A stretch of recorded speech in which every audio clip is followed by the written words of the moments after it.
warahmatullahi wabarakatuh. Shalom, Om Swastiastu, Namo Buddhaya, Salam Kebajikan, Rahayu. Best wishes to all of us. The honorable mention of jury SMA Awards 20 and 25, supervision teacher, and the audience. I'm Maganesha Malva as the speaker for today's first motion. This house would give social service and skill training for gambling offenders rather than imprisonment. Gambling is a game that uses money or valuable as a bet. Now, the practice of gambling is not only a casino, bar, or sport competition, but the spread is getting easier because it can be accessed through online games or online gambling sites.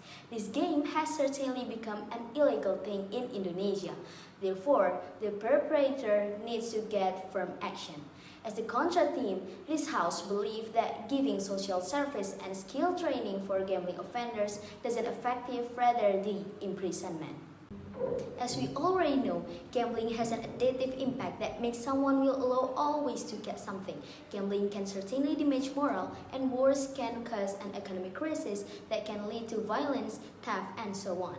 Focusing on the worst impact, a firm action needs to be taken, where our own country has taken firm steps through laws and regulation based on the Article 79, Paragraph 1, with the threat of a maximum prison sentence of 9 years or a maximum fine of 2 billion rupiahs. Meanwhile, people who participate in gambling games are punished according to the Article 427 Jo, Article 79, Paragraph 1, with the threat of a maximum prison sentence of 3 years or a maximum fine with 50 million rupiahs. Imprisonment for gambling offender is an effective thing because basically there are two types of criminal liability, namely penal and non-penal. The penalty itself takes repressive action with the imprisonment of the violator for the specified time, while non-penal is a step to overcome. So it should be more focused on teenagers or younger people in the form of socialization related to the dangers of gambling with the hope that they will not do the practice. The following are strong reasons why imprisonment needs to be carried out. First, prison can provide a deterrent effect for violators. Second, prison can temporarily isolate offenders from the environment so that it doesn't cause crime in their environment. Third, there's a stricter supervision for offenders, but it is necessary to know that the imprisonment will be more effective if there is a special prison for gambling offenders, where the supervisors who are on guard certainly need to provide appropriate supervision without violence, but still prioritize discipline and good behavior that can be taught to gambling offenders.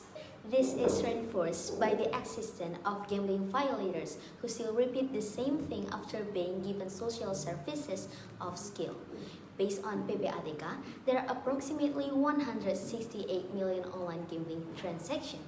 Imagine how many of these cases are added to non-online gambling. This can happen because they are less isolated so that they don't give a deterrent effect to their mental and psychological, instead giving freedom that is sometimes used for gambling in other forms. On the other hand, the guards also need to be selected according to the criteria of the experts so that they can handle them well and creatively disciplined.